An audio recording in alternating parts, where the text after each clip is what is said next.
Hey, so super quick video on how to turn a list of random company names into a list of relevant contacts, and then actually to reach out to those people with relevant messaging.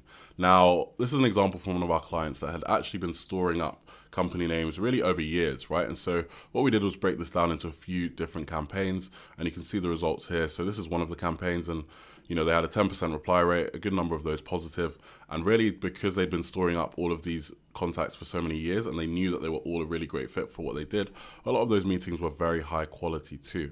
And so let's break down what we did. So step one is we want to find the actual decision makers from those companies, right? So we have the list of companies here, and what we're doing is essentially passing those company names into Clagent, which is an AI web researcher, and saying, from that company name, go and return me the details of any company owners that you can find, right? So you're going to get those details as JSON, and if I go here, you can see those. Here's an example, right? And then we just want to pass those so that we have the name and first name and last name, contact number, and email. Now, I do also want to mention that Lead Magic and Find Email both have an endpoint that allows you to do this. So we're going to be doing this again pretty soon, and we'll probably use both and combine them with Clagent to get maximum coverage. But from there, you have already some email addresses, but not all of them. So for the people that have names, you now have the name and you have the domain. And from that, you want to be able to find the email address of those people as well. So that's when we run a waterfall. We've got Find Email here first, and you can see it found the email addresses for nearly everyone.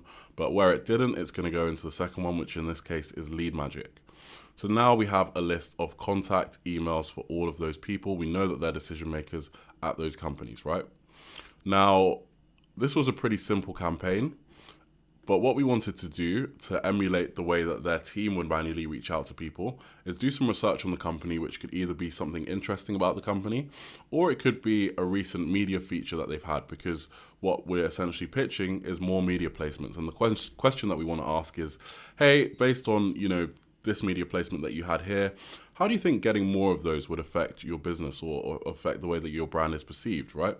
And so we asked Clagent again, and in this case we're using Argon. I think we used 4.0 in the first one, so just test out the different models and see which one works best for you.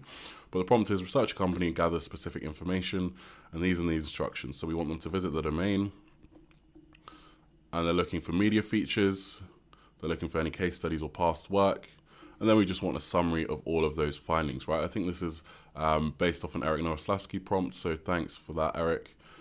And then essentially you get information like this. And what we're going to do is take that information and use it to craft a first line. So you can see I was just looking at your feature in Bloomberg Business a little while ago, right?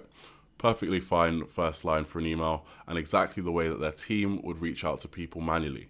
And so from that, we then uploaded to SmartLead, and like I said, here are the results of just one of the campaigns. We segmented it into several, and that's how to go from a random list of company names to personalized outreach within a couple of minutes. So any questions, let me know. Thanks.